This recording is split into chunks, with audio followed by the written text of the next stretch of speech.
Christian Eucharist promises a lot and delivers very little. You have to believe.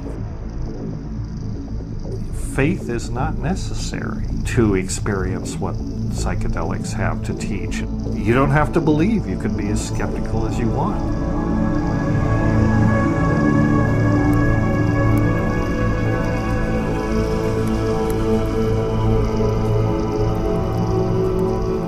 The famous ethnologist Muscaria called it the archaic techniques of ecstasy. And it certainly is archaic in the sense that it's probably our oldest religion. But it's much more than a religion. It's actually a set of practices for achieving altered states of consciousness, whether with the use of drugs or the use of other kinds of techniques like ecstatic drumming and sometimes self-flagellation, or sometimes, different types of, physical stress. But the basic idea of shamanism is to achieve an altered state of consciousness, and not simply to have the experience. The shaman actually uses the altered state to access a transpersonal realm, a realm of spirits or supernatural forces, which can maybe allies of some kind, which he or she can manipulate, communicate with, obtain information from, to help the community or an individual. Shamans are medicine men, I guess, in Western parlance, and so shamanism is what shamans do. They beat drums, they take drugs, they dance, and they they cure people, or they attempt to cure people. They interpret dreams, they find lost objects. It harkens back to a time when things like psychotherapy and medicine and magic and religion and all of these things weren't even, fully formed concepts. So the shaman kind of combines all of these roles of he's a priest and a doctor and a psychotherapist, and also often a poet and an artist, and someone that gives expression to the cultural myth of the culture. So and I keep saying he, and that's, it should be clear there are shamanesses as well, or women shaman. It's not a gender-specific kind of thing. But the figure of the shaman is a important spiritual figure in these non-traditional in these traditional societies, in these indigenous societies, respected and a little bit feared, because the shaman is the odd person. The shaman is the person who is in direct contact with the transpersonal and is kind of the interface for the culture and the rest of the people. He or she is the person that gets to actually dialogue and travel in these realms, and they often use psychotropic plants to do this. Not invariably, but quite often. It's quite clear that different kinds of hallucinogenic plants and substances were used, including from the bufo toad. Peter first did some examination of this among the Olmec people. So this is before the classic Maya civilization, back around 1200 BC. And the bufo toad can be kind of a 5-MeO DMT can be extracted from the glands on the shoulder of the toad.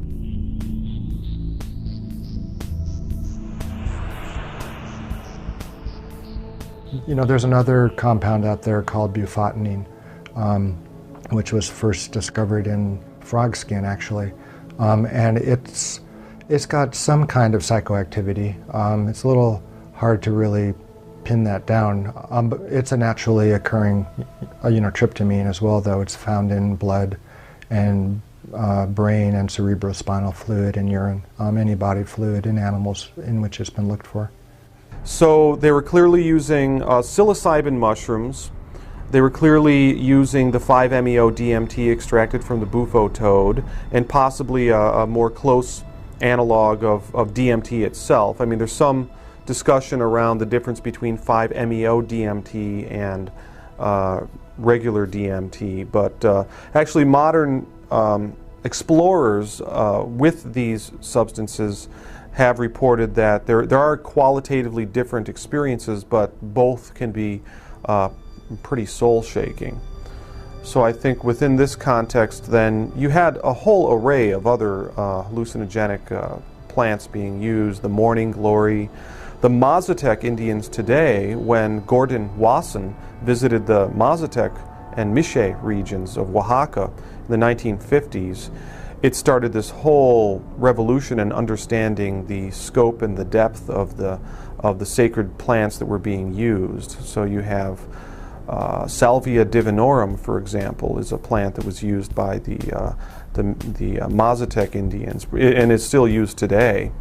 That's also where the sacred mushroom cult, the psilocybin mushroom cult, was rediscovered, a place where the sacred mushroom cult apparently survived up until modern times.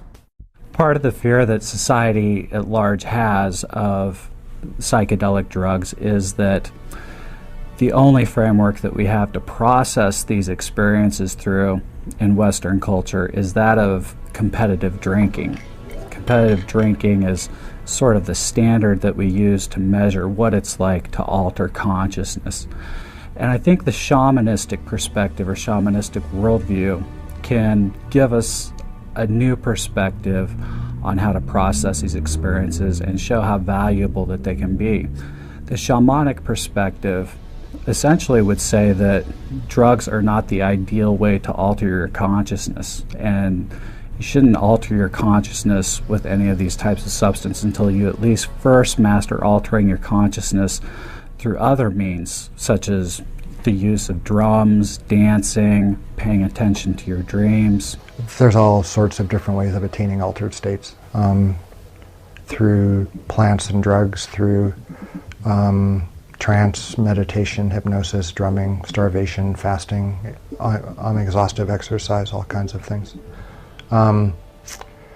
Yeah, and in terms of an entheogen, what I would define as an entheogen, I'm not fond of the term because it kind of requires that you have a belief in theos, which is God or divinity.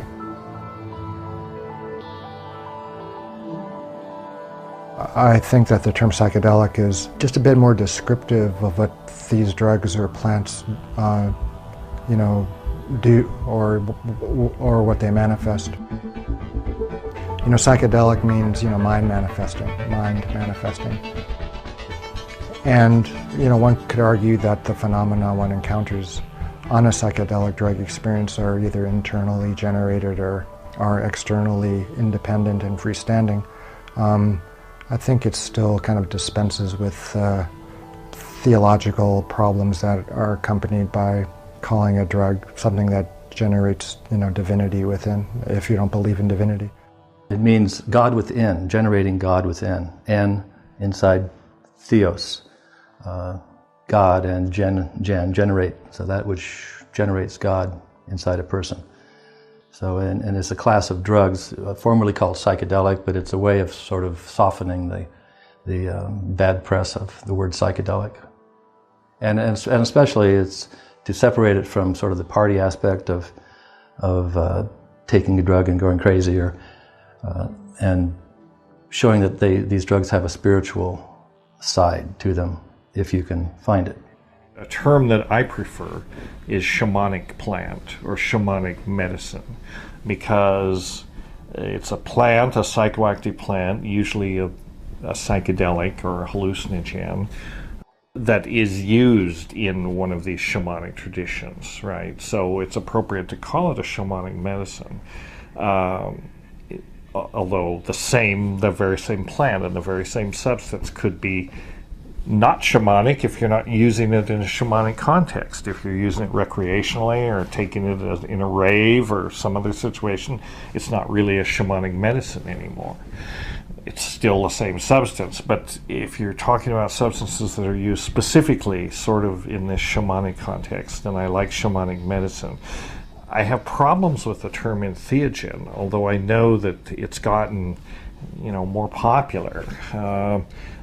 After Carl Ruck, who was a classicist, and Jonathan Ott and some other people proposed it as an alternative to hallucinogen. Entheogen means manifesting the God within, in theos, within and God. And that's fine, except they don't always do that.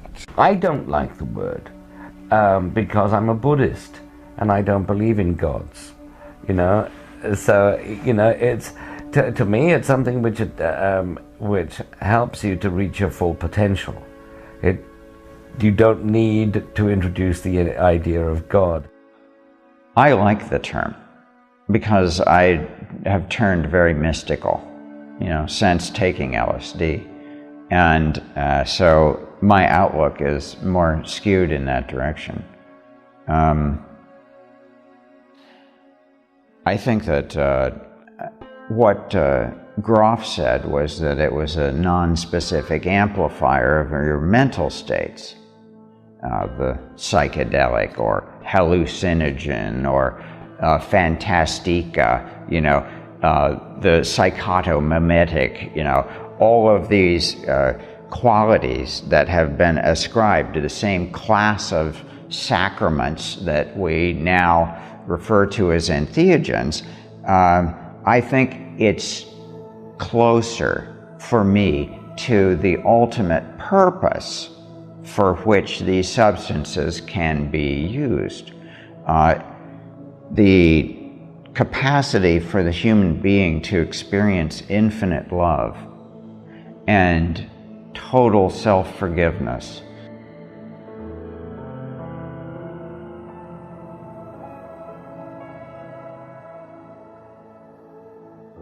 A sense of deep interconnectedness with the planet and with all people and with the cosmos, this plasticity of our identity and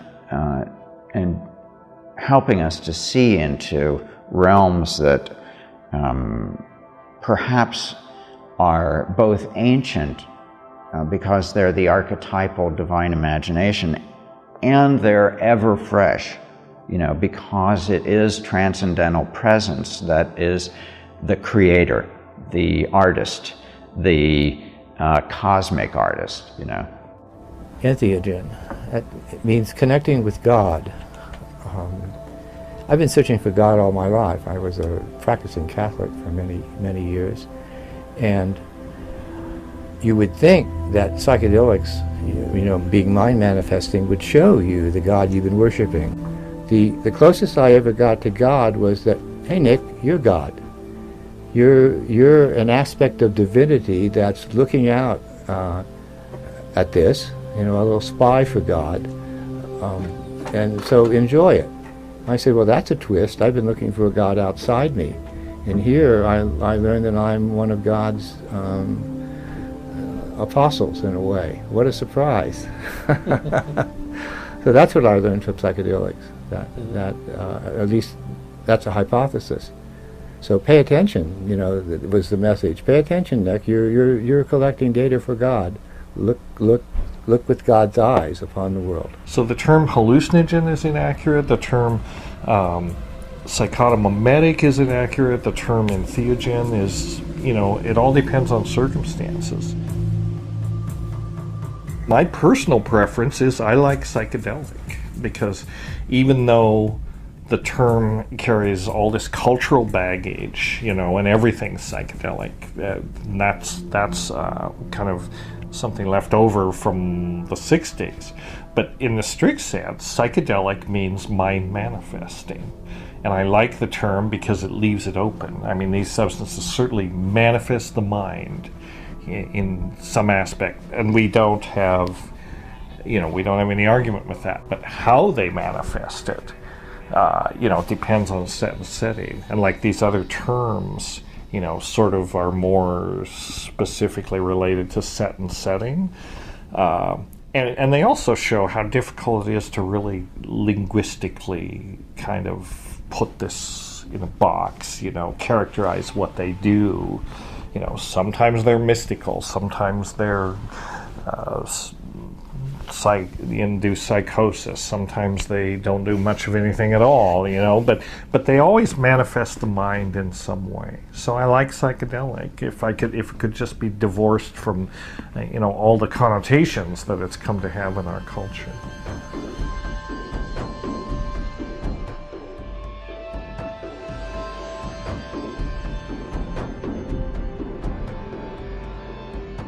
I think it's almost inevitable that psychedelics have been playing a part in religious, mystical experiences since the beginning of time. They are a powerful way for human beings to blow their little egos out of the water and contact the divine. I mean, one thing, the whole of spirituality has its roots, ancient roots, in the shamanic traditions. We still have those traditions, and a huge number of them are based on whatever the indigenous psychedelic happens to be in that area.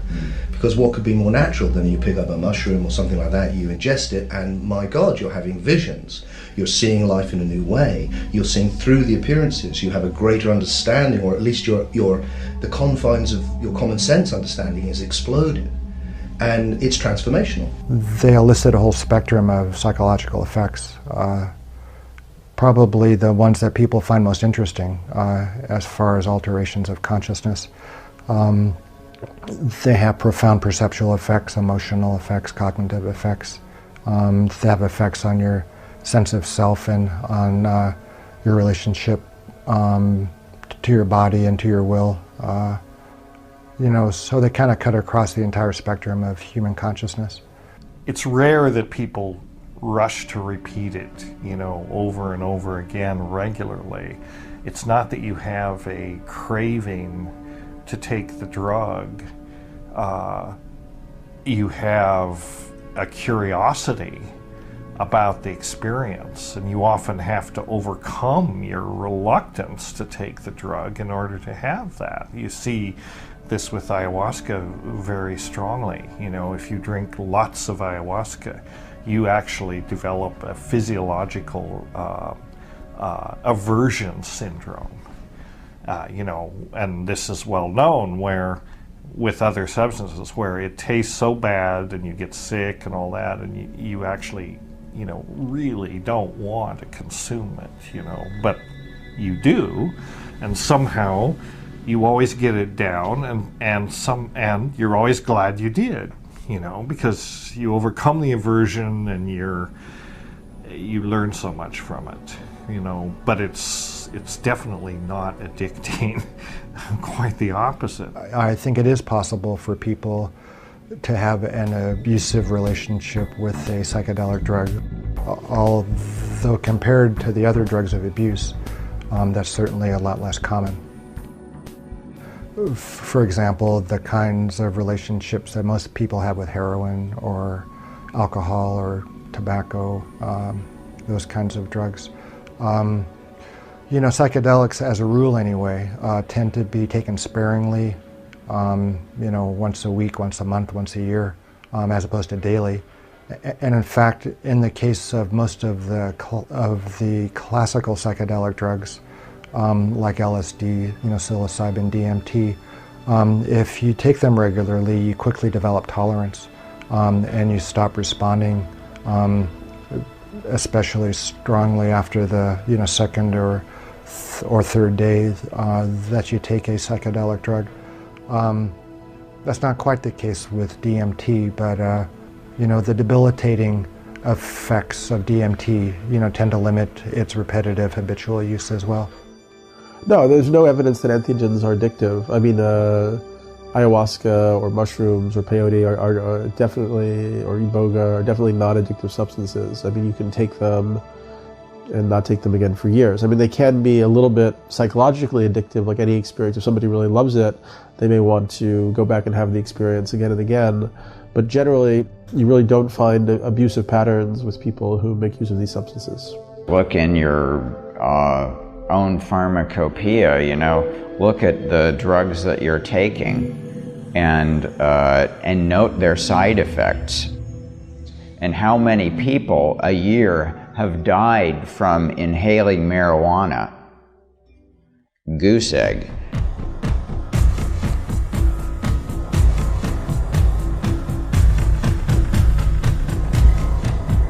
Now, look at how many people die from drinking alcohol.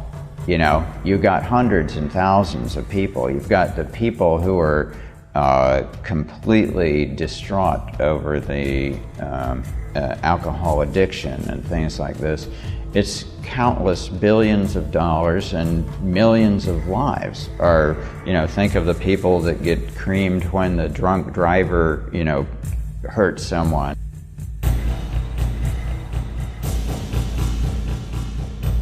So there's so many repercussions that are much worse with alcohol, and yet it's legal. And so the idiocy of our current position on cannabis is really sad. But my prayer is that the grassroots movement will continue to show its obvious advantage to our culture by a kind of strict integration and taxing and, so making it a legally available substance, which I think would also make us a little more willing to note the importance of the entheogens, because in a sense it's a mild entheogen, cannabis.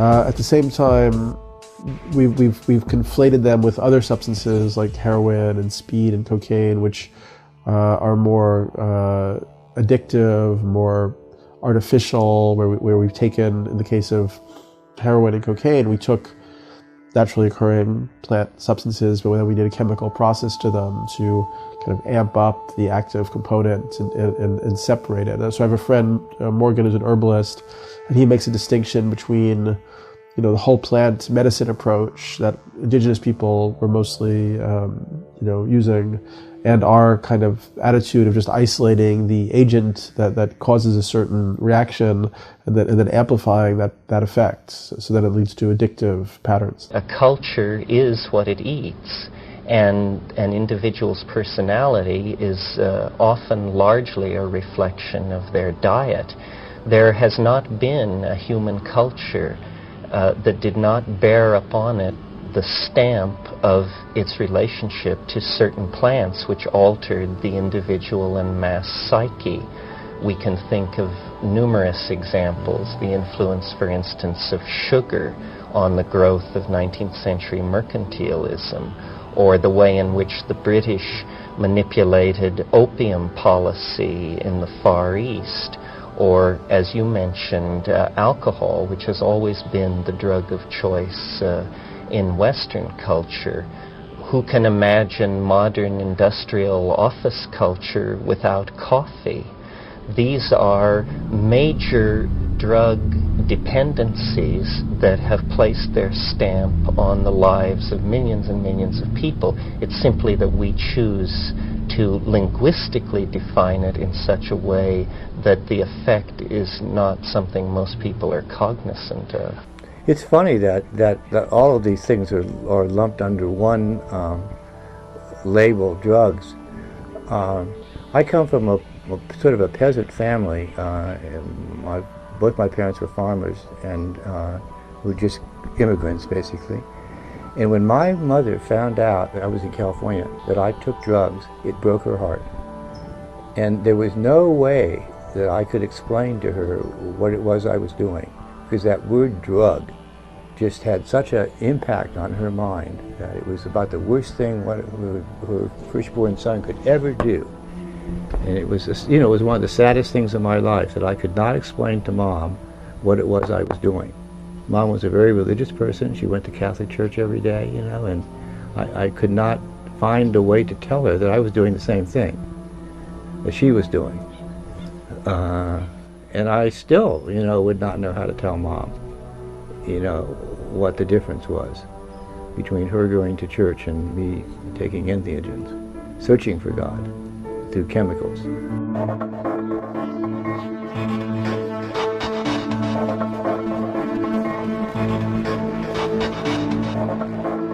There's no such thing as a bad drug, right? Because a drug is just a drug. It's a substance with certain properties. It has no moral qualities. The only thing that has moral qualities is human behavior. And there is lots of bad human behavior with respect to drugs. And there's lots of bad human behavior with respect to all kinds of things, and good human behavior too. I mean, again, this comes back to, the context. So the whole war on drugs idea and the idea, it has nothing to do with protecting people from toxic substances. If that were the purpose of the war on drugs, tobacco and alcohol, would be prohibited tomorrow. And yet the structure of the law, not that prohibition would do any good, and I'm not advocating that, right? But if that were really the agenda for drug control, they would say, well, these are clearly the most harmful drugs. These are the ones that are killing the most people, so they should be strictly regulated. But in fact, the way the law is set up, the FDA is not even allowed to classify tobacco and alcohol as a drug.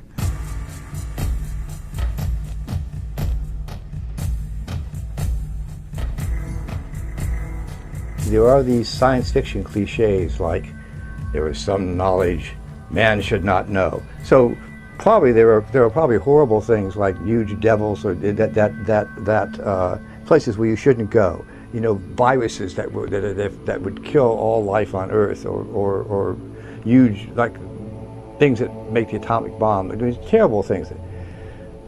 So what does our society has a right to make those things not investigatable by science because they're too dangerous. So our society decides that among those things is marijuana. That scientists should not be able to explore marijuana and MDMA and LSD and these certain molecules because there are things men should not know. And I think as a scientist, that's laughable. And as I often like to say, I got my degree in nuclear physics, and I like to say, if they trusted me with plutonium, why not LSD? My gosh. So this makes no sense. So okay, if the war on drugs is not about protecting people from harmful substances, what is it about? Why are all these substances illegal? It's about control. And ultimately it's about control of what people can think. And it's the control of experience. It's essentially the state arrogating itself to the point where it says, certain states of consciousness are allowed and other states of consciousness are not allowed. And that's really what it comes down to. This is about cognitive liberty.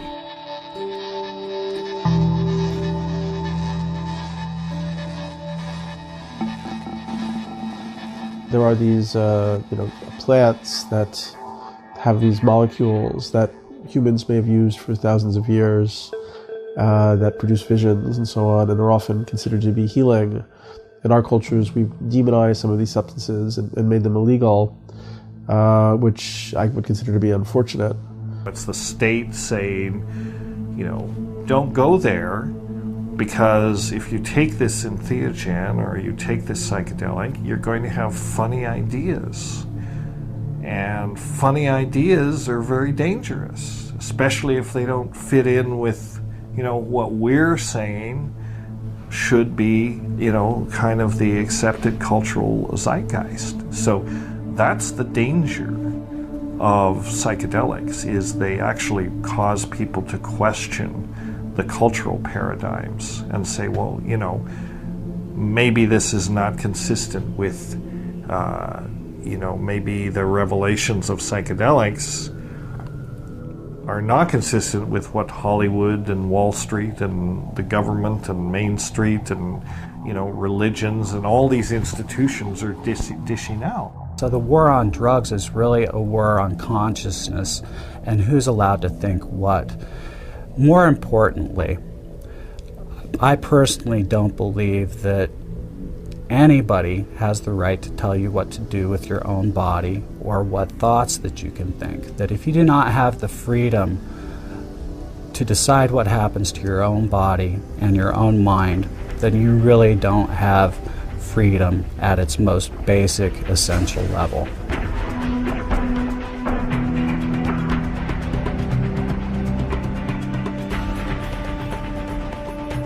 You know, I think it's really ridiculous that they won't allow terminal cancer patients to take whatever fucking drug they want. I mean, you can't argue it's going to be, if you're going to die anyway, why can't you take any drug you like?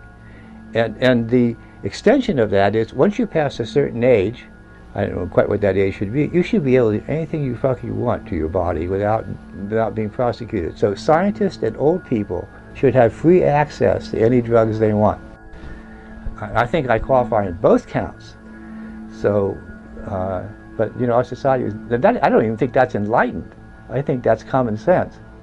An enlightened society would take a look at these drugs objectively and say which ones can help, promote, and do we want a society based on alcohol and cocaine, or do you want a society based on LSD, MDMA, ayahuasca? Which of the drugs we're going to promote?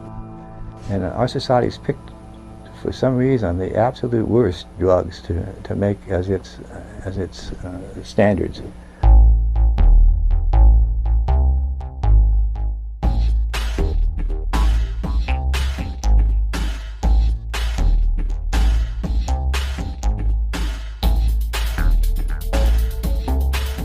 Potentially, psychedelic drugs could be for psychology what the telescope became for the science of astronomy.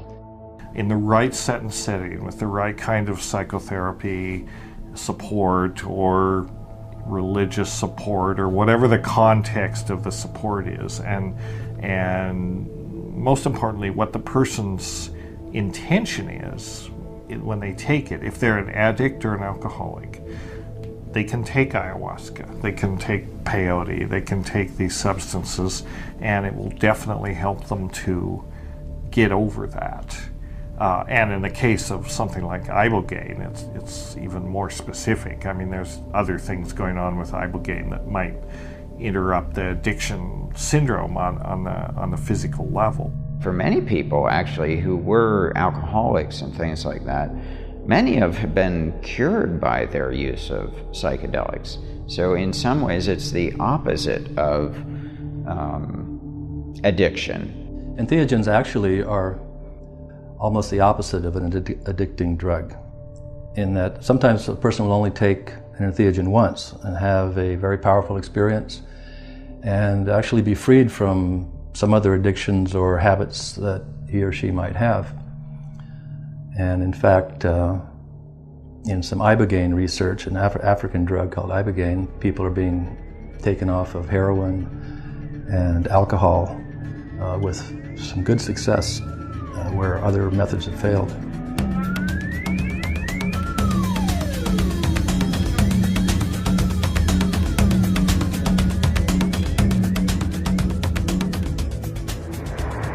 I discovered ibogaine pretty much 11 years ago on the internet back home through a friend of mine, which I gave a treatment. It was heroin. He was heroin addicted, so I treat him with the root, because I never use ibogaine for detox. No, I always use straight root.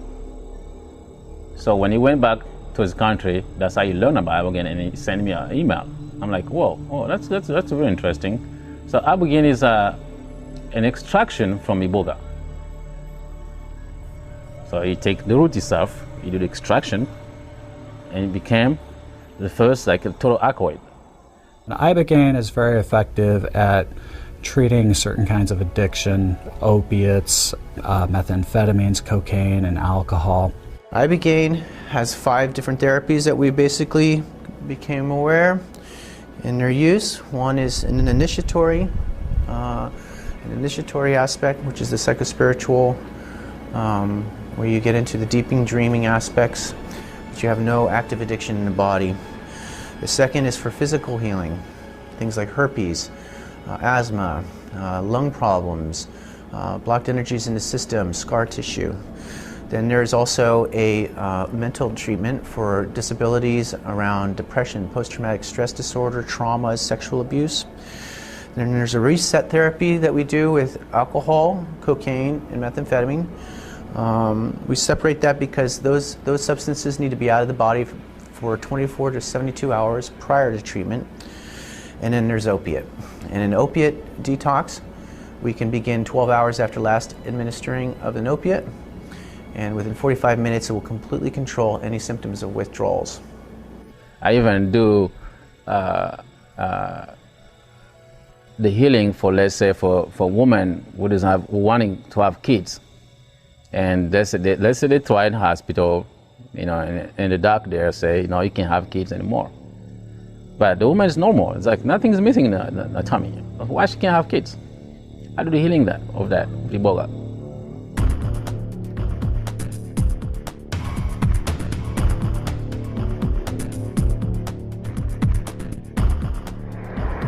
Something that's been discovered recently by Dr. Deborah Mash and others is that there is a new neurotransmitter created in the brain after taking ibogaine called noribogaine. And it can stay in your system for up to 4 months. And that's the substance that they theorize is continually working on your psyche to make that reduction of cravings stay in place, so that, you know, over the long term you have time to break out of that cycle of addiction and become a new person. Not only is it address the symptoms of withdrawals and discomfort, but it also works in the craving center of the mind. So the individual, by the time they've completed treatment, has no desire whatsoever within a 10 days to 2 week period to touch opiates. See, that's pretty much the reason why I'm here in the West. I didn't just decide to come here. I love my country and we really peaceful there. Life is also great like here in Mexico. You know, I would not just like leave my people, whatever I were doing, my family, just to come here to hang out. Now, I had a call from the Spirit to spread the roots, the word of the root, iboga, which is like them talking with ibogaine, to spread in the world, because it's not just for Africans, it's for anybody who needs it.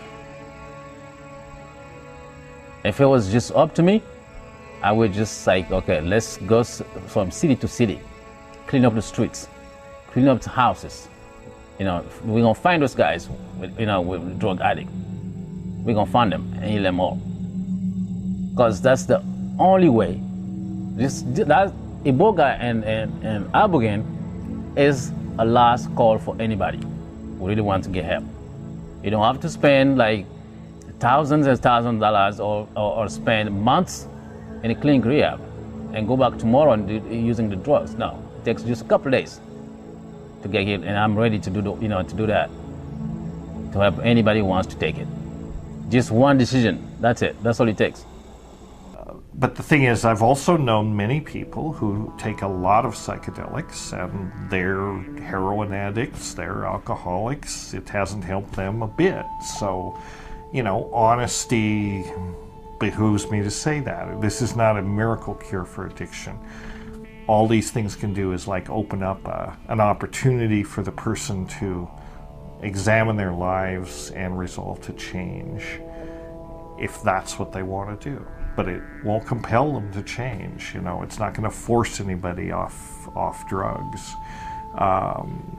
So, you know, it's like a lot of other techniques for treating addiction, talk therapy or whatever.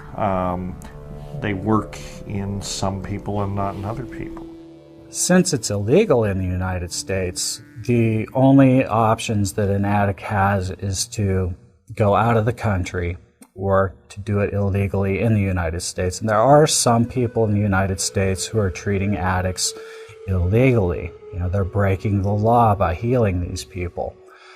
However, most people go to other countries to take Ibogaine. I personally, I went to Mexico around the Puerto Vallarta area with an organization called awakeninginthedream.com. And that was a great experience for me. And the people there were super nice, and it was in a setting that I think was beneficial to the Ibogaine experience. In other words, it wasn't in a clinic, it was in a house, and I was with people who were very experienced at doing this, and I felt completely safe. But there are several clinics in Mexico doing this. Some of them are just right across the border in Tijuana. And there's lots of clinics around the world that will take your money and give you Ibogaine. They've never taken Ibogaine. They don't know anything about drug addiction, and they have no idea what that individual is going through in that process. You know, and that just frightens the hell out of me. I mean, in comparison to what the model in the United States, this is not a return visit, a revolving door therapy house. We're hoping you can come here once, get rid of that addiction, and when you come back again to do more work with the Ibogaine, if it benefited you, you know, without an addiction in the body, because then you can go to the next level, and then you work to the next level. And this could be a real supportive, you know, this isn't like going to meetings every day and believing that you're never going to be anything less than what you are. This confirms that you are no longer in the body energetically. There is no physical addiction existing in the system.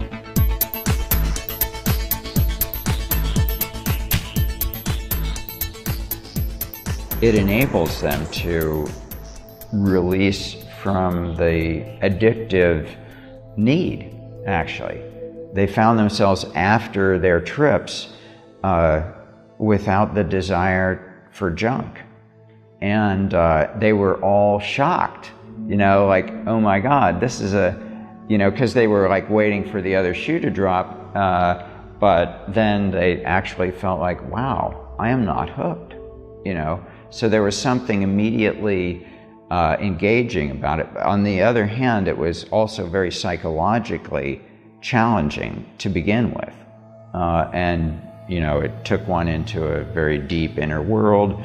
Maybe you were going to face some of the shadows that has been part of your addictive process. This really sort of crosses over into the shamanic use of these things. I mean, the shaman is a person who learns through discipline to navigate in these realms. And this is the realm of, you know, he learns to pass through both ways, through the doors that the dead pass daily.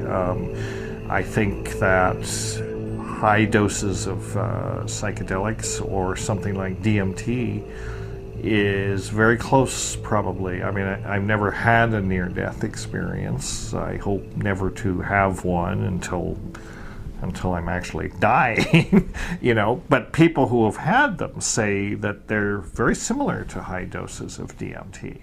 And there's even reason to think that the DMT, which our own bodies make, may be involved in the near-death experience, that, you know, in the state of stress on the mind and body that is produced when you're dying, it's not inconceivable that your brain releases a massive flood of DMT and you have this experience. But all this still is mostly within the realm of speculation. We still don't really know enough about the normal concentrations of DMT in the body and what situations increase it and in what sorts of conditions the levels are decreased.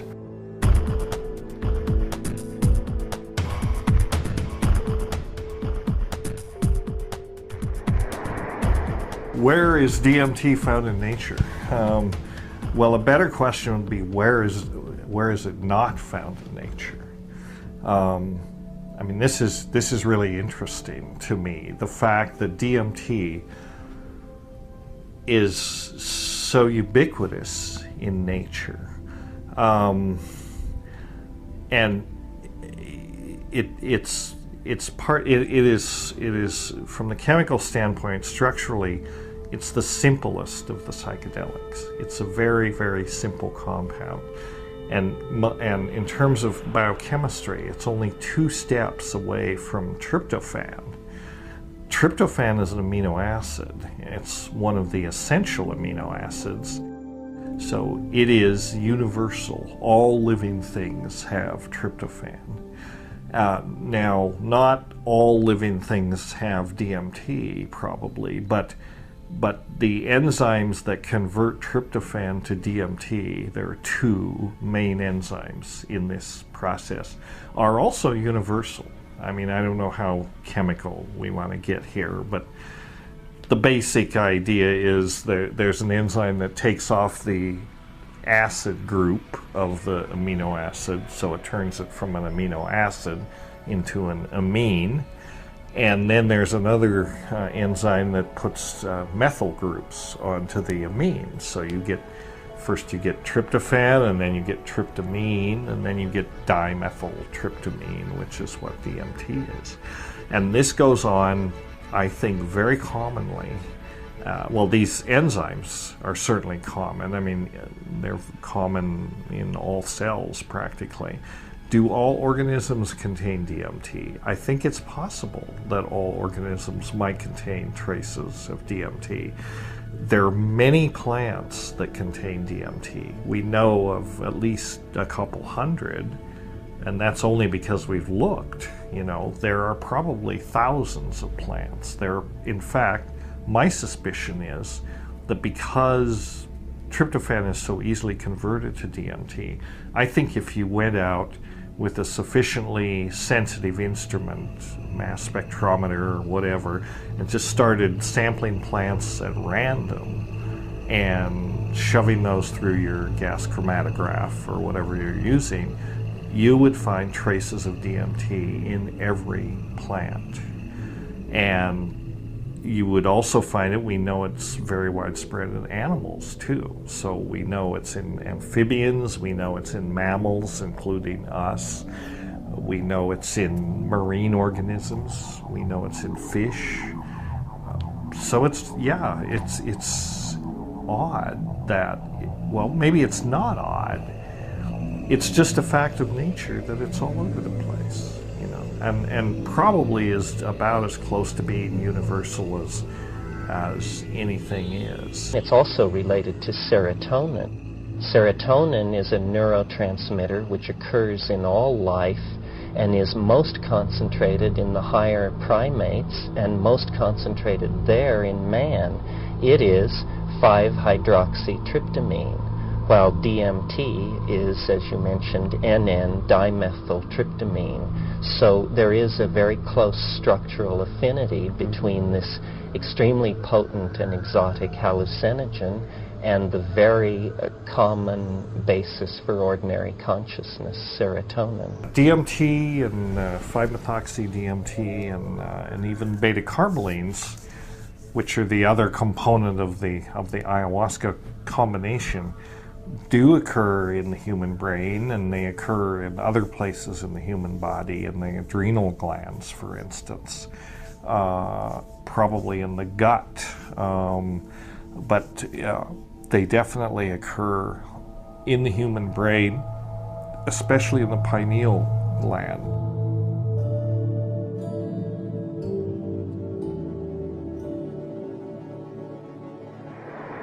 There are other forms of DMT other than the smokable kind. In fact, those other forms are the more traditionally used forms of DMT, such as ayahuasca. Ayahuasca is remarkable because, as you probably know, it's combined from these 2 distinct plant species. Its 2 principal ingredients are themselves inactive except in the presence of each other. So what we have in the case of ayahuasca is an example of a highly evolved folk pharmacology, and how a discovery like this was ever made in the first place is one of the challenging questions that anthropologists have to deal with. After all, in a square mile of Amazonian rainforest, it is not unusual to encounter 50,000 distinct species of plants. How then did these so-called primitive or pre-literate people make the connection between the combining of the bark of one with the leaves of another, boiled and put through a number of procedures to produce an intense visionary hallucinogen? This is an extremely interesting and to this day unanswered question. It tastes horrible, by the way. It tastes, my version of what it tastes like is maybe 4-day-old espresso that someone had put out a cigarette in with a dash of lemon. And so you gag it down, and then after a while your mind starts to have a plasticity and an openness, and it remains that way for about 4 or 5 hours, which is can be quite beautiful. If you've seen any of the tapestries of the inner mind cathedral in the DMT state, that extends it for hours. So it's kind of a shame not to take ayahuasca if you're going to do DMT, because geez, you can extend the journey to several hours. Well, DMT is a tryptamine, so is LSD. LSD is a laboratory invention. It's a chemical modification of an ergot alkaloid. But in terms of their pharmacology, they're quite similar. They both impact certain kinds of serotonin receptors in the brain, through which most people propose that these drugs have their effects. I would say the main difference is that DMT is quite short-acting and LSD is quite long-acting.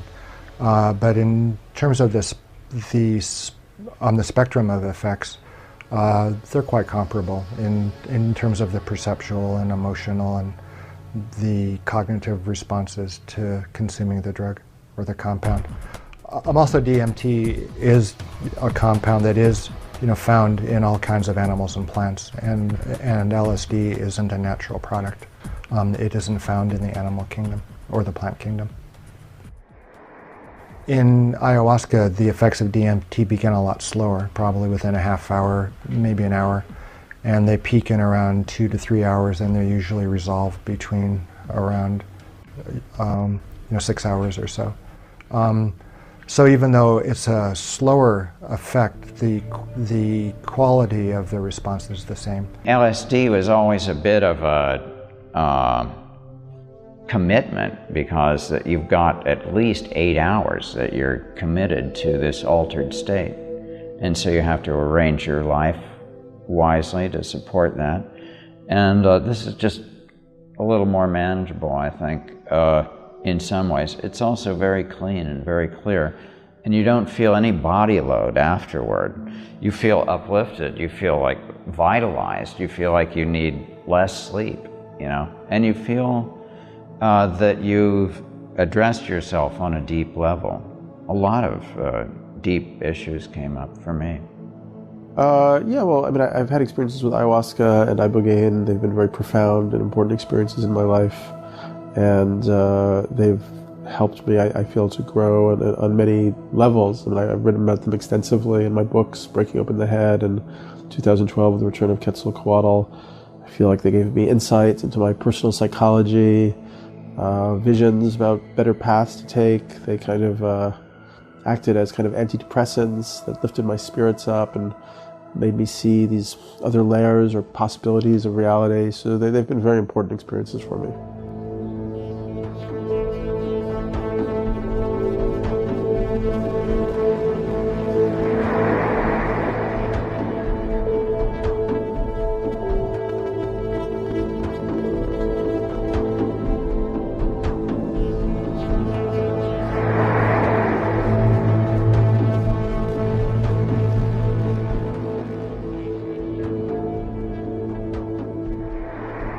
telepathic and group mind states are induced by this particular plant mixture.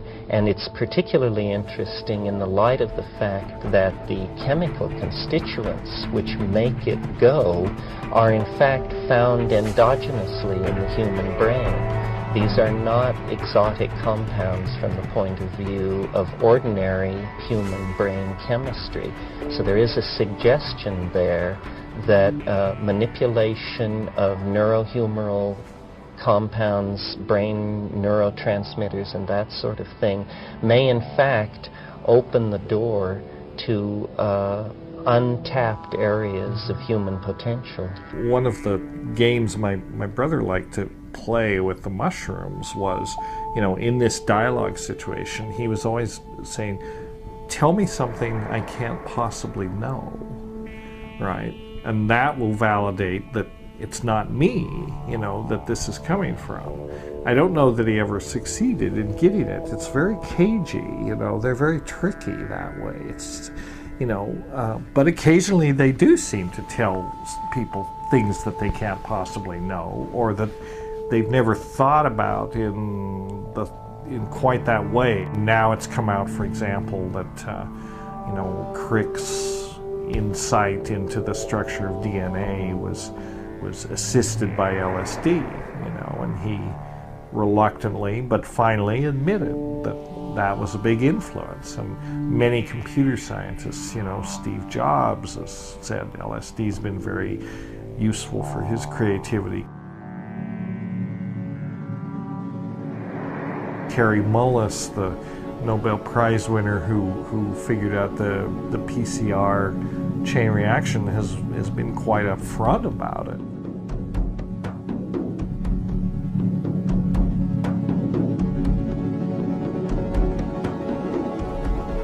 LSD gave him the ability to get down with the molecules and see what's happening. In some sense, there is a communication. In some sense, the question isn't even valid, because where do the boundaries between the self and the world exist? You know, we're not really separate. I mean, we're part of this information field. And, you know, this notion that consciousness, I mean, I do think that consciousness does, it's like a property of the continuum. It's like the old physicist concept of the ether or something. It kind of permeates everything, and it's not really localized in the human brain or necessarily even generated by the human brain. Why does the brain require DMT for normal function if, you know, this is indeed true? Yeah, and it's hard to say. I mean, I think that perhaps one of the functions of ordinary levels of DMT is kind of like a, you know, kind of reality thermostat. If you have a certain kind of narrow window of levels of DMT in the brain, it maintains this ordinary level of, you know, perceptual, you know, consensus reality that most of us live in. You know, kind of like the endomatrix in a way, as opposed to like an externally applied, you know, psychological or, you know, consciousness kind of matrix like in the movie. You know, this is one that's internally generated. But it may be that the brain is a place where it becomes focused and concentrated. You know, the brain may be as much a receiver of the signal as it is a generator of the signal. You know, nobody can really say, but that model in some ways appeals more to me than the notion that it's all coming from the brain. The brain is more like a node, you know, and there's this sort of field of consciousness that permeates everything, and to a certain degree, everything is conscious.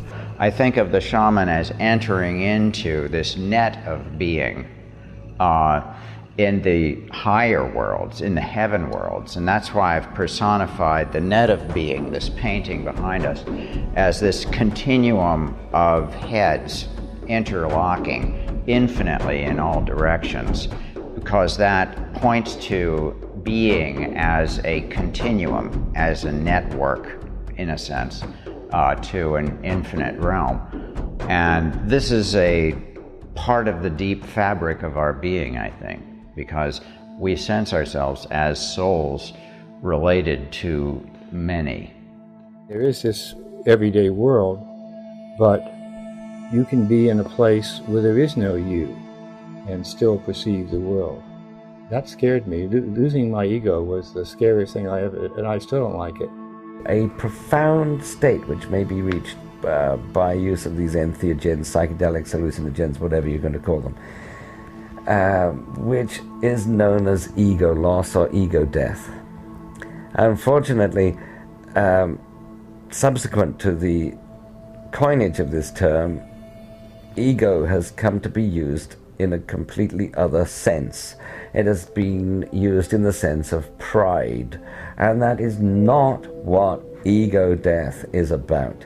I mean, ego death would mean you lose your sense of I for good, and that's not what happens. They mean a temporary suspension of the ego when ego death is spoken of. Ego death means the death of you as a concept, whereas we walk around thinking of ourselves as things. We think of, I am sitting in the chair, therefore, I am a thing, the chair is a thing. When we reach the realm of ego death, or ego dissolution, or whatever you're going to call it, there is no longer any perceived boundary between oneself and the chair. In this state, there are no things. There is just one continuous experience. In some sense, all of experience is an illusion. Everything that we experience in the here and now and our state of being is a hallucination, an elaborate hallucination that our brains construct. We happen to call it consensus reality. But it's still, I mean, physics tells us that, the picture of reality that we build so that we can navigate through the world and not step in front of buses and stuff like that and do all those, the world doesn't really look like this at all. The brain constructs a model of reality that more or less maps onto reality. It's good enough that we can survive. But we're focused in a kind of, constricted dimensional awareness of reality. And, for safety reasons mostly, and we don't necessarily want to know that we are actual one consciousness with all beings and things at all times. So, nevertheless, those dimensions are all open to our being. We have a complete freedom of the continuum of being. If we change the nature, we have the model and we have the real world out here and we have the sensory neural interface that's taking this information in, interpreting it, and giving us the model. If we change the nature of the sensory neural interface a little or a lot, if we substitute, say, DMT for serotonin, the model of the world that we get changes radically. And who's to say that that's any less valid than the model that, the brain constructs for, for everyday purposes? So this idea that,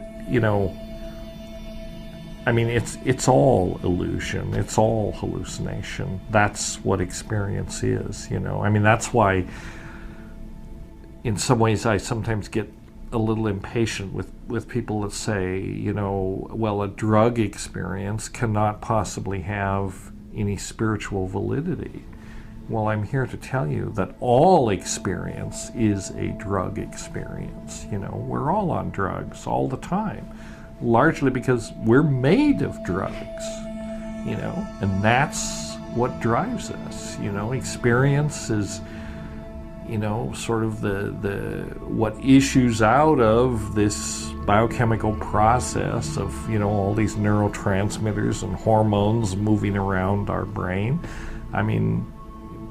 It's drugs. We've gotten very stuck on the idea that we're conscious and sentient and intelligent and have knowledge, and that nothing else in the world of nature really is like that. But actually, we're a very young experiment on the planet. We're a young species, and the plant world has been around for a really long time. The fungus world, even longer than that. And they've developed, a symbiotic meshworks of species interrelationship, very complicated diplomacy, interspecies diplomacy.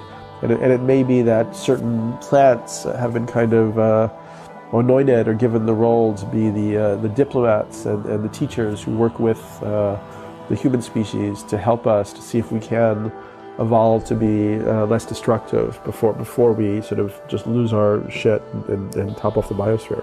Maybe the ubiquity of DMT is signature of consciousness in nature, or nature sending a message to the big brain stupid primates.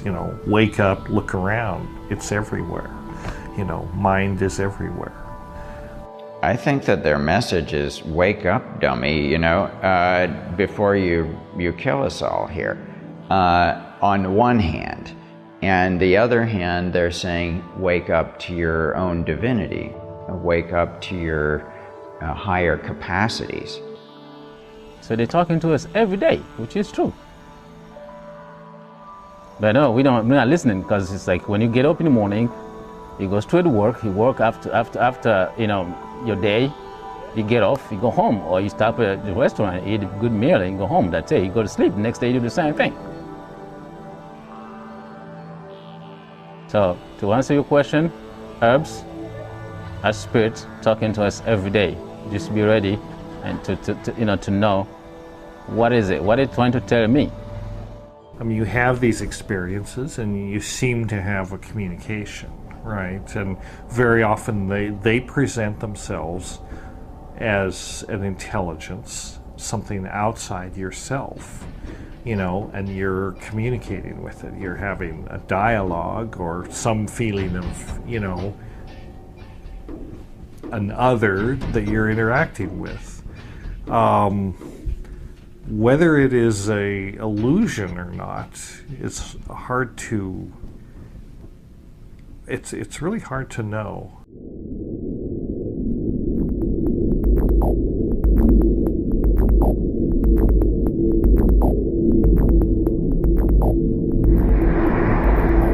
Psychedelics sort of make people aware of realms that are less material, that the real sort of, the really rewarding experiences are not necessarily what Wall Street or Madison Avenue or Hollywood wants to deliver to you. I mean, those experiences, and they're synthetic experiences just as much as a drug experience is a synthetic experience, but they're usually tied with some consumerist, agenda. And I mean, this is part of the sort of the inconsistent attitude of society. I mean, meaning, I don't know, the corporate hegemony or whatever. I mean, they want people to be addicted to things. They want people to consume things, and not necessarily to drugs, but drugs will do. I mean, they want people to drink and smoke and all these things, and they want people to be addicted to their cars and computers and TV and all that. So, a lot of what it's about is kind of keeping people entertained and focused on these sort of corporately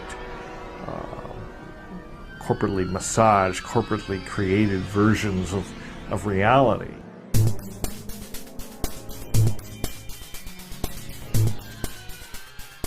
The business of culture, any culture, is to perpetuate its cultural models. And if the hallucinogenic plants have not been integrated into the cultural model, then they are definitely seen as dangerous forces for an unpredictable sort of social change. Mm-hmm. Now, if the hallucinogenic plants have been integrated into the cultural model, this is not then a problem, and this is the case with shamanism. Shamanism is the culturally sanctified institution of inner exploration via psychoactive plants. Where psychoactive plants are not present, shamanic institutions tend to become vitiated, to rely on ritual or ordeals or other methods of eliciting these ecstatic states. Well, the contemporary artist, therefore, has felt a great kinship with the shaman, because the archetype of the contemporary artist is that they stand askance from or ajar from conventional culture. And therefore, these are the creative artists, we hope. Therefore, they contribute a different perspective on ourselves, and something that we can learn from. And I think that that's part of the role of sacred art, ultimately, is to show us a higher model of what we can be, so that we're pulled toward our highest potential, rather than having our negative or materialist sense reinforced. We get that through a lot of our other materialist and very rational culture. Entheogens are inherently threatening to the culture. I mean, that's, I think, one reason that they're brutally suppressed, both when capitalist cultures or dominant cultures come on indigenous cultures.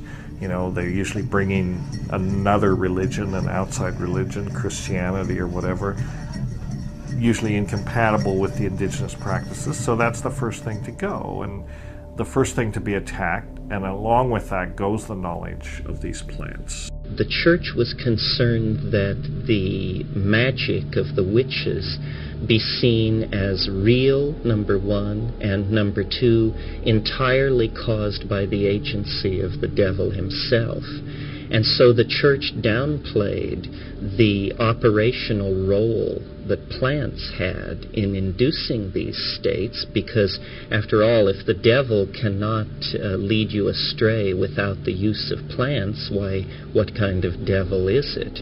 So in our own historical tradition, there is a curious blindness to the efficacy of hallucinogenic plants. You know, it is possible that as the visionary experience becomes more acceptable in our contemporary postmodern culture, more and more people may gravitate to those types of experience. And at the same time, we can already see that the traditional religious structures are in a lot of trouble. They're causing a lot of trouble in the world. It probably would be beneficial for there to be a kind of consciousness evolution out of fundamentalist belief systems.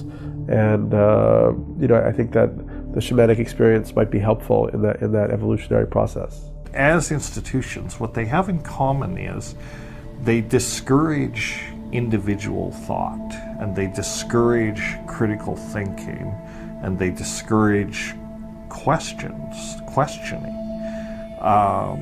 They encourage that, okay, here's a body of beliefs or cultural norms or, you know, a largely accepted beliefs, and you're just supposed to accept it. You know, don't ask questions, sit down and shut up. You know, accept it and integrate it and be a good, you know, citizen, consumer, whatever role is decided. Entheogens are inherently threatening because they enable people, or sometimes they compel people, to reject that, you know, and say, well, maybe there's more to life than, you know, working in a cubicle for some faceless corporation so I can, you know, not have health insurance and die sick and, you know, without a pension and, you know, and just spend my time with that. Maybe it encourages people to, you know, look for different purposes in life than that. And so that's really, I think, what's going on. The problem with the psychedelics is that they dissolve cultural programming, and hence inherently have a political charge about them. And actually that's the weakness, of what I'm sort of beginning to call the death culture, and these things then actually become, in a sense, our own bioweapons, or if we're on the other side of this divide, then these plants, especially the plants, become very dangerous in this context. They're trying to suppress them, but you can't suppress them, and they're ways of changing hearts and minds, so they are definitely very, very dangerous. But they can be used in a creative way to counteract kind of the toxic message that mainstream culture puts out. I put a lot of time into making sacred art in order to download the shamanic and entheogenic and meditative and just grace and dream and shamanic journey and all of these kinds of modes of and highly rational thinking about philosophically what are the implications of the worldview that I'm expressing and things like that, because for me the artist perhaps at their best could be I love that word scintilla, Terence always used, could be the scintilla of evolving consciousness, as we all can be, but they could express it visually.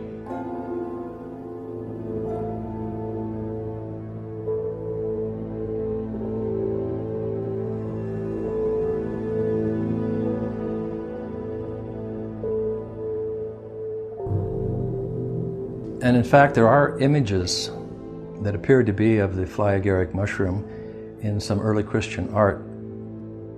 The fresco at Plain Coral is one example of this.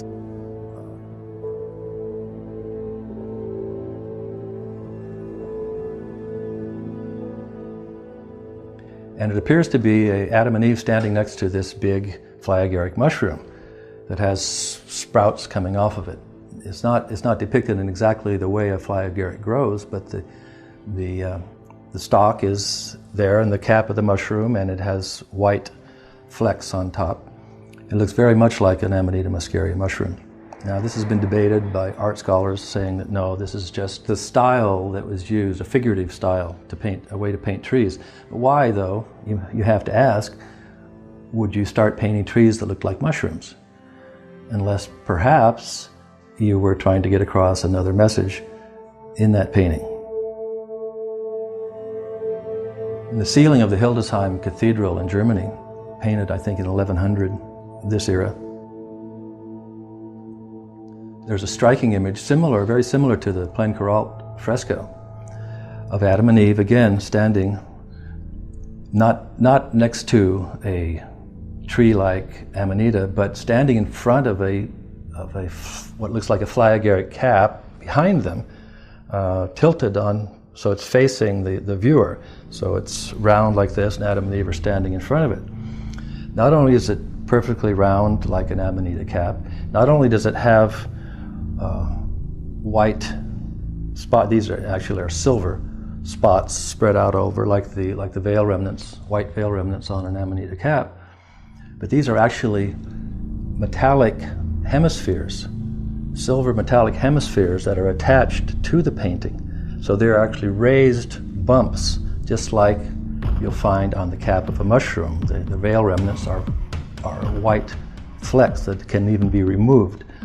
So this was, in my opinion, this was an intentional clue by the artist to show people what was really being shown here, what the fruit of the Garden of Eden really was, according to the artist, and according to Allegro and Wasson as well, that the fruit of the Garden of Eden was in fact the Flyagaric mushroom. It's just such a damn attractive mushroom, I have to say. It distinguishes itself by its beauty. I can't think of a more beautiful mushroom, really. At the same time, I can think of one that takes you a lot higher in terms of its psychedelic potency and entheogenic potential. I've never had much of a holy experience on an Amanita. It was slightly more of a deliriant and a body wank than something that would elevate you to the heavenly spheres, It's the iconic mushroom, in a sense. I mean, it's the archetypal mushroom that goes way, way back to at least the Paleolithic. We know that Siberian shamanism is where the whole thing is thought to have originated, and that was a lot of that constellated around Amanita. And, the classic shamanic motifs of the ascending the world tree and having the axis mundi that links the celestial and the earthly and the underground realms. And in Siberian shamanism, this is often depicted as a mushroom. I've encountered the Amanita muscaria mushroom and its symbolism actually in the material around the Finnish Kalevala, the national epic of Finland. It was collected together as an oral tradition in the 19th century and was called the Kalevala. And it's the ancient legends of Finland. And there's an artifact or an idea or a concept in the Kalevala called the Sampo. And the Sampo is kind of this magic mill that's capable of producing anything you wish. And it's really a cosmological metaphor for the starry sky centered on the pole star. And the stars are called the ciphered cover, so it's envisioned as this huge sort of umbrella-like thing that spins slowly with the central axis coming down. So it's also a huge image of the Amanita muscaria mushroom as a cosmological metaphor. Muscimol, which is the active main psychoactive principle in Amanita muscaria, is a very potent GABA agonist. So it interacts specifically with these receptors and not much, and not at all with the serotonin receptors, except possibly indirectly. So how can Amanita muscaria produce these transcendent experiences? And there are several possible answers. Maybe they don't. I personally am not familiar enough with Amanita muscaria to say that they do. My own experience with Amanita was very limited because I didn't enjoy it, but it didn't seem like a transcendent experience at all. It seemed like a cheap drunk in a way, but I dealt with, I was eating fresh mushrooms, and it's almost always taken dried. I think there's a great deal of chemical variation in the mushrooms, both geographically. There's geographic variation. The mushrooms in the Himalayas and in Siberia may not be the same as the ones in Colorado, just from a chemical angle. So there are many chemical races, of these mushrooms. Some of them may contain true psychedelics. Some of them may contain tryptamines and or beta-carbolines. There's some evidence that they do, these DMT and this kind of thing, do show up in some of these things, some of these amanitas. It's a complicated picture. Nobody has sorted out, somebody really needs to go through and do two things. They need to collect mushrooms very carefully from different parts of the world and do chemical profiles to see if they can define a chemical race, or are there certain races that are high in these tryptamines.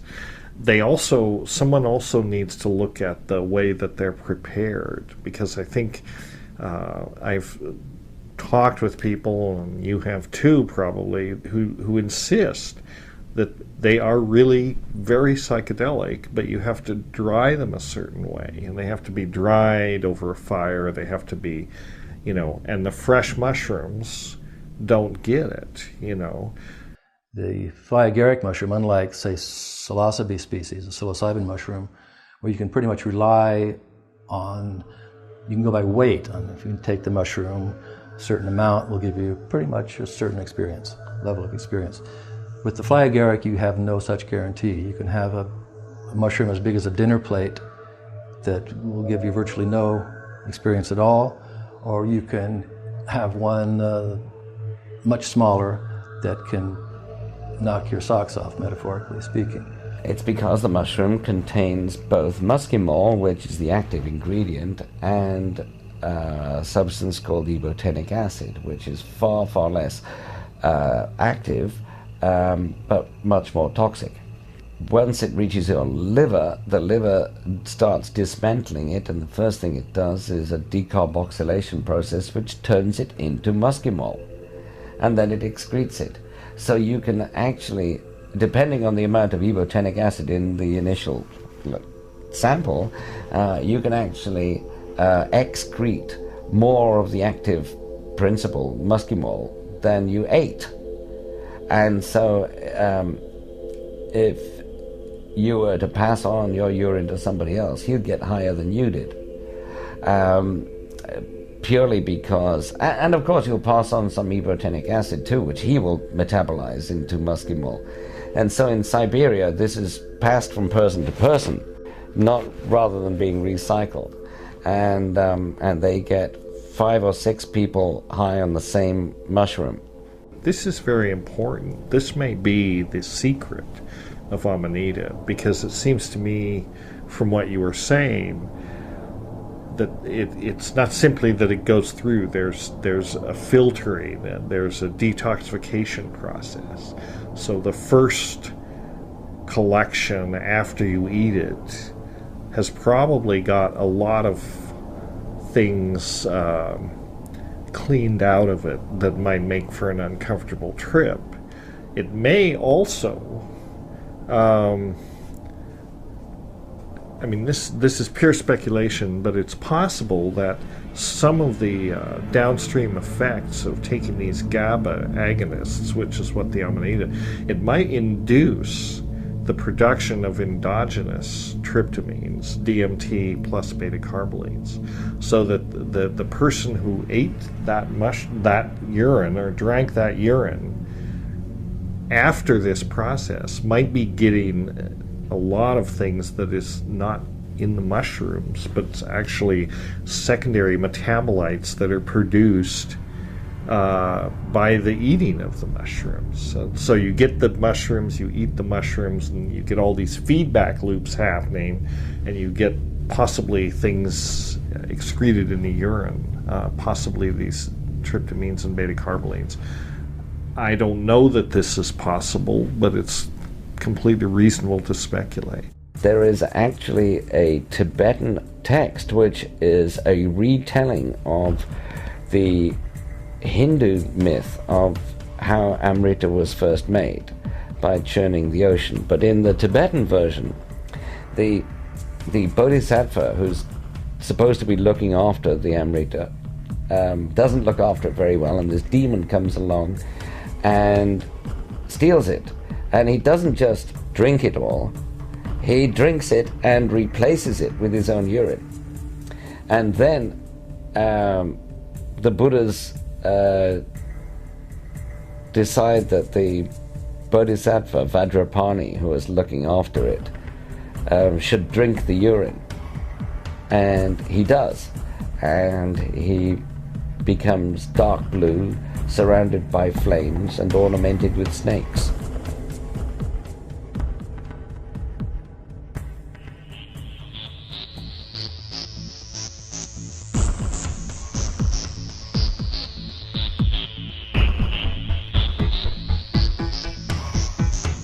Stepping out. That's what the mystical experience is. It's one of ecstasy. And whilst it's difficult to look at specifically, at least the Gnostic and the pagan initiations, and go, oh, this was what was used, and we don't have that. We can guess, we don't. What we do know is that an initiation, well, first of all, the word, certainly in the Greek word that gets used, doesn't mean, like our word, the start of something. It comes from telos, and it means kind of a glimpse of the end of something. So what's happening to you in an initiation is that you're getting an experience of where you're going. So and then you come back and then you make the journey back to that place and you're finding it in yourself. Now, one of the things that psychedelics does is it gives you a glimpse of something which has been kind of given to you from the outside in. You've needed to ingest this thing and something's happened to your consciousness. It's a very powerful way of doing that. So the idea that you could have an initiation, a glimpse of the end, through something which is taken into you, through psychedelics, also through the influence of a teacher or a ritual, or maybe all of it, and then you're on the journey to find that in yourself, because it's already in you. That's what I think is going on, one way or another. It may be the case that there were mystery traditions that made use of psychedelics, and so we've lost track in our official history of what that use was and what went on. We don't know what they were doing in Egypt. We don't know what the Jews were doing in Sinai. So there's a lot of kind of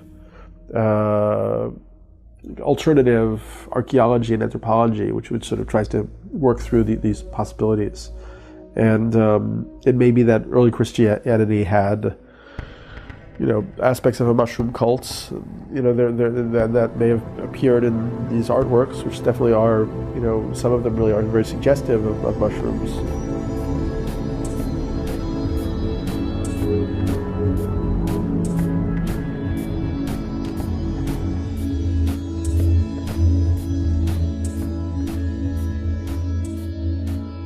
However, I think that sometimes there's a tendency in the psychedelic community to almost become like, entheogenic fundamentalists and think that all visionary experience, was mediated by the psychedelic plants, and that the origin of all religions was based in, the experience of using these substances. And it may be the case, we just don't know. And it may not be the case, because people have visionary experiences, without psychedelics. I mean, diet, fasting, drumming, there are all sorts of, there's a whole range, yoga. I mean, there's a whole range of types of experiences that produce mystical visions, sense of unity with the cosmos. So I'm a little resistant to a strain that I often encounter in the psychedelic underground of kind of fundamentalism around these experiences, that they were the origin of all genuine religion or whatever. So, but they probably played more of a part than the official story gives credit to. When religions come in contact with a real mystery, with a really numinous thing, they don't like that, because numinous things are inherently dangerous and threatening, and a lot of religion has to do with controlling people, and there needs to be a distance between God or the numinous archetype, whatever that is, and the people, and that's usually the priestly hierarchy and the infrastructure around that, and the sort of infrastructure that filters the message. One of the things that stood out in my research in Christianity was the use of the Eucharist. That is, going back to the Last Supper and Jesus' purported words at the time when he dipped the bread and said, "This is my body, eat it and have life in you. Unless you eat this, you will not have life in you. This is my blood," and he handed the cup of supposed wine and said, this is my blood, and unless you drink this blood, you will not have life in you. Unless you eat my body and drink my blood, you will not have life in you. And this is stressed over and over, especially in John, the book of John, in the New Testament. So what could this mean? What is this all mere symbol? Why degrade, ostensibly degrade a high spiritual experience by likening it to eating the flesh and blood of another human being. That seems counterintuitive and completely beside the point, unless these were symbols for something else, for another substance. The Christian Eucharist promises a lot and delivers very little in terms of, in other words, you have to believe to get much out of the Christian Eucharist. And if you believe, then you may get, you won't get a psychedelic experience, but you will get something, an affirmation of faith or a feeling that you're, in communication with the Creator. Frankly, to be honest, I don't believe. I was raised Catholic, but it never made any sense to me, and so I don't believe, so I can't really tell you what a devout Christian gets from the Eucharist. What's different about psychedelics is they do deliver something, they deliver an experience if they're taken in the right set and setting. And I think one of the main things that sets them aside from, or that distinguishes them from the Eucharist is you don't have to believe. In fact, I tell people faith is not necessary, to experience what psychedelics have to teach. In fact, that's an impediment. Get rid of your faith. Approach it like a scientist, You don't have to believe. You can be as skeptical as you want. You can take the substance in, you can experience it, and you can make your own judgments what it's about. If Paul and other people are eating the body of the God and having incredible visionary, Paul says, again, it just completely contradicts the idea of a historical Jesus, because he says, everything I know about Jesus came to me by revelation.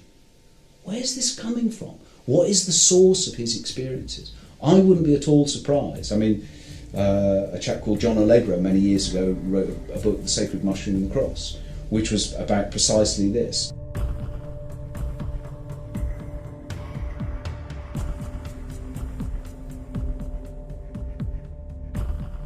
He believes that the cultic meal of sharing the book was people getting together and eating some psychoactive substance together and having revelations of the Holy Spirit, what have you. So I'm open to any investigations and whatever evidence comes up.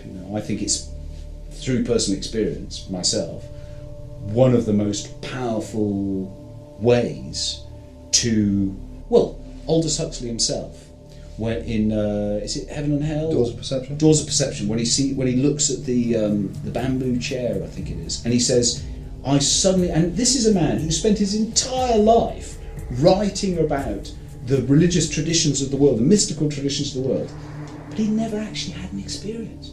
And here he was on mescaline, I believe, looking at this chair suffused with light, and he says, here all these words that people had used before, like grace and all these mystical, suddenly I was having that experience. Alan Watts the same, again a great scholar, actually had the experience in this way. So if that's happening to people today, I think we can safely assume it's been happening to people for a very, very long time. Yeah. Shamanism is like a universal human dispensation wherever people live in connection with their native land, and it doesn't have to be through plants either. There are tribes that don't use plants, that just do all-night ceremonies, ritualistic drumming. There are all sorts of different ways to get people into altered states, and actually we're learning more and more about brainwave patterns and theta states and alpha states and so on.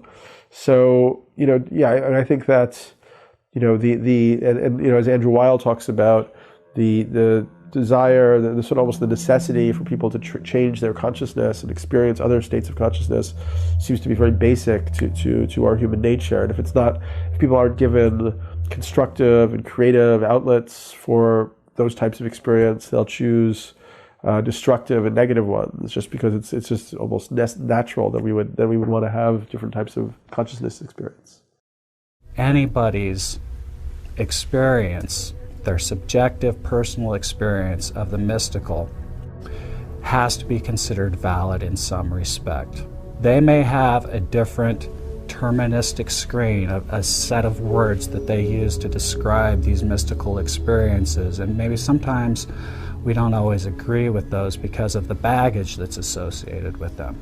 But we still have to be open to the truth from those experiences before we completely just throw the baby out with the bathwater. A mystical experience by any means whatsoever, you know. And if you can do Sufi dancing and attain a state of mystic bliss by finding your center and having being a vortex, like a gyroscope of being, you know, I think there are numerous ways that people sort of align themselves with this mystic reality. But I happen to think that entheogens and psychedelics are a powerful way that could more safely be integrated into, you know, the sort of initiatory experiences that people call into their lives and stuff. And I think that the usefulness of the substances may eventually, as if humanity can evolve itself and mature itself, there may be an application, you know, in the future for these substances.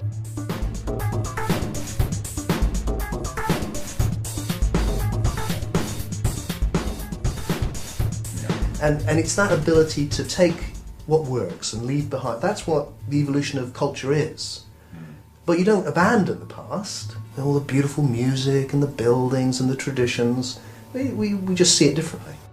When the Spanish Inquisition got to the New World and they found these Aztecs, you know, eating mushrooms and having a jolly old time and having these ecstatic experiences and all that, I mean, as if that wasn't bad enough, but then they were calling it the flesh of the gods. Teonanacatl was the Aztec term for the mushrooms, which meant flesh of the gods. And this just enraged the clerics, and they just, you know, this was like so blasphemous, it couldn't be tolerated. And so they really, you know, reacted more brutally than they might have otherwise reacted to try to suppress this thing, because, you know, they just couldn't have this kind of thing. The parallels were too striking, and their Eucharist didn't do much, and the Aztec Eucharist, you know, delivered big time. So that was another reason why it had to be suppressed. With the communion, where you take the wine and the bread, it works for people because it's done in a ritual context. People do have profound experiences, but I think very often, certainly over time, you know, it's a bit of a letdown, really. What is probably the case originally is that the wine would have been suffused with something, and also that the bread itself, there's a psychedelic fungi.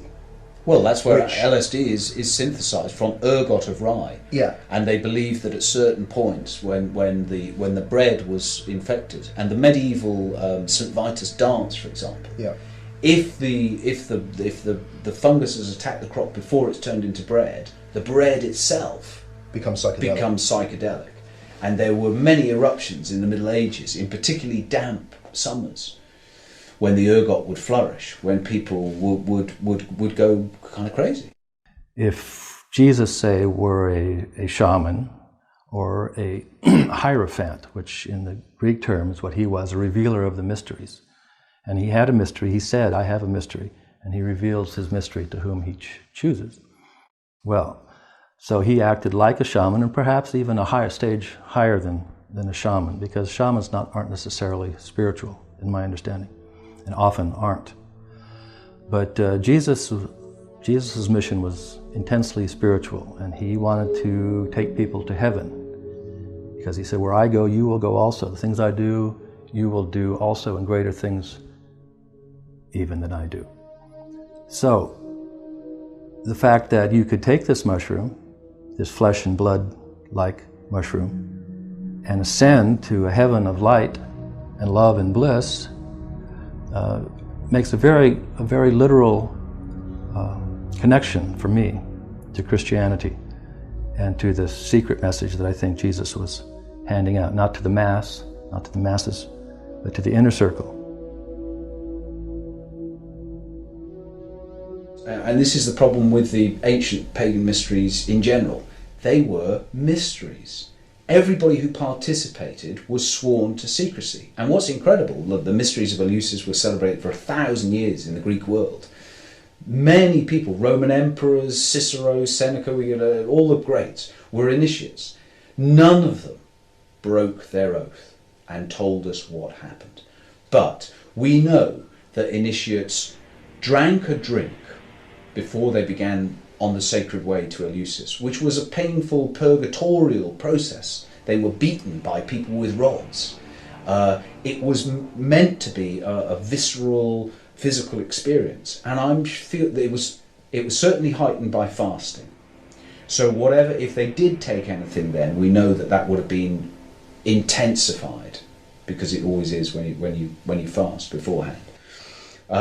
Archaeologists have found opium pipes at Eleusis, so we've got enough hints to know. And the ancients were master pharmacopists. They knew all of the intoxicating, and it, as Tim says, it came out of the shamanic tradition. In the heart of the Greek mysteries, the cradle of Western civilization, there was the Eleusinian mystery cult, and you had the enactment of I guess Demeter and Persephone and all this going into the underworld, and then at the height of this maybe 6-day ceremony or something, they took a psychedelic, which they called the Kykeon. There is an illustration. It's used on Robert Graves's Greek myths, which is one Maenad, who were the female followers of Dionysus, holding up a mushroom. Yeah. So there are numerous hints that this was going on. I wouldn't be at all surprised if it's... I'd go further. I'd say I'd be surprised if it wasn't true. Yeah. What we can't say, and the reason that Peter and I haven't pushed it in our research, is because if you're coming out and saying, look, Jesus doesn't exist, it's such a confronting thing for most people that we've tried to keep to everything we can absolutely meticulously back up. But here is another possibility which others have looked into much more deeply than we have, and yet really, it would be such a surprise to see such a powerfully transformative process going on that didn't draw on this in some way, because they didn't have the same taboos which we've now got around changing consciousness. Yeah. And now you can look at Socrates' whole allegory of the cave and things like that, and you can, where people were just being in their cave and noticing the shadows and thinking that was the world, and then somebody turned around and they went outside and they saw the sun, and it's like, oh my God. He came back and wanted to tell all of his friends about it, and they absolutely wouldn't look toward the light, no matter what he did. They just wanted to stay entranced in their shadow worlds. We are in this cave, we are watching shadows on the wall and mistaking them for reality, whilst the true source of light is from the mouth of the cave. And Plato even says, what would happen if a wise person came from the sunlight into the cave and said to people, look, you're just looking at shadows, this is not the real world. And then he says they would probably kill him. So they say basically that's what happens with the mystic, and they've seen the light in a sense, and they're trying to tell their brothers and sisters, about the reality of their own sort of higher dimensions. The way to understand religion is you've gone from a powerfully transformative event where you would take these psychoactives in a ritual context, probably alongside some sort of ritual death, and your state of consciousness utterly transformed. Yeah. To a little bit of white wafer and some tiny sip of wine in a context where you're going to go back and sing. Well, I think it hymns. must always be the function of organised religion to neuter, to emasculate the mystical experience. Because what you don't want is people having their own access to the divine. So if people are taking a divine and then having their own personal act, they don't need you. The whole point of organised religion is to mediate the divine. They are the intermediaries between you and God. That's the way organised religion works. So it must always, and I think it happened in Hinduism with Soma. We were looking at the Flyagaric mushroom, at which Gordon Wasson believed was the Soma. But at any rate, whatever Soma is, and I don't believe it's the Muskimo, I really don't. I believe it's more like psilocybin, or Steve Hager has even said it's cannabis. You know, if you read about it, it's like obviously cannabis. So at any rate, it was some kind of psychedelic, and it was a way for them to basically make contact with the divine. The ninth mandala of the Rig Veda is entirely devoted to singing the praises of Soma, and yet we do not know what Soma is or was.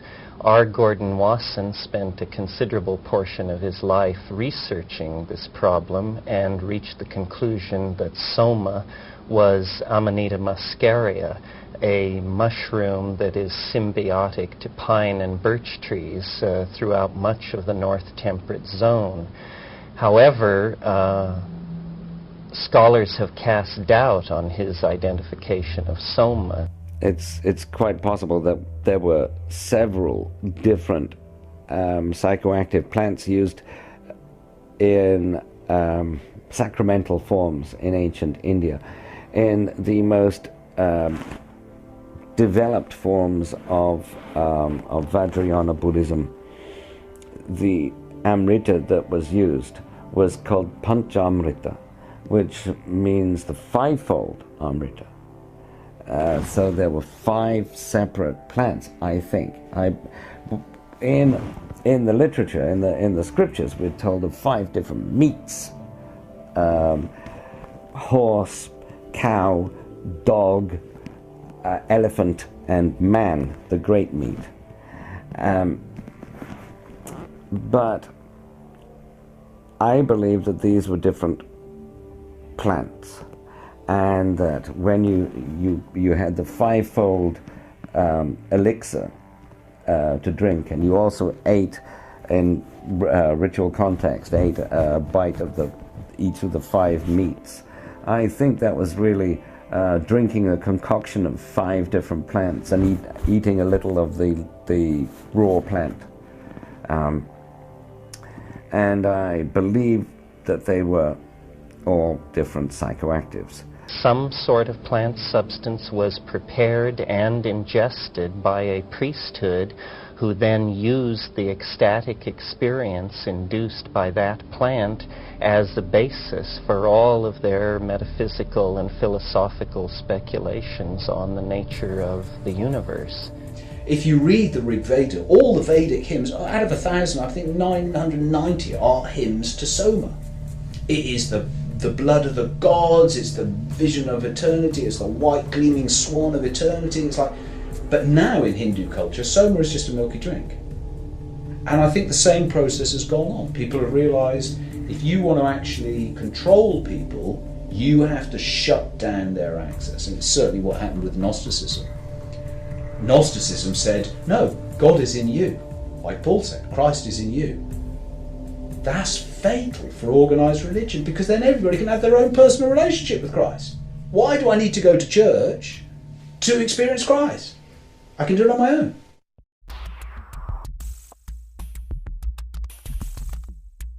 The psychedelic experience is as central to understanding your humanness as having sex, or having a child, or having responsibilities, or having hopes and dreams, and yet it is illegal. We are somehow told we are infantilized. We're told, you can wander around within the sanctioned playpen of ordinary consciousness, and we have some intoxicants over here. If you want to mess yourself up, we've got some scotch here and some tobacco and red meat and some sugar and a little TV. But these boundary-dissolving hallucinogens that give you a sense of unity with your fellow man and nature are somehow forbidden. This is an outrage. It's a sign of cultural immaturity, and the fact that we tolerate it is a sign that we are living in a society as oppressed as any society in the past.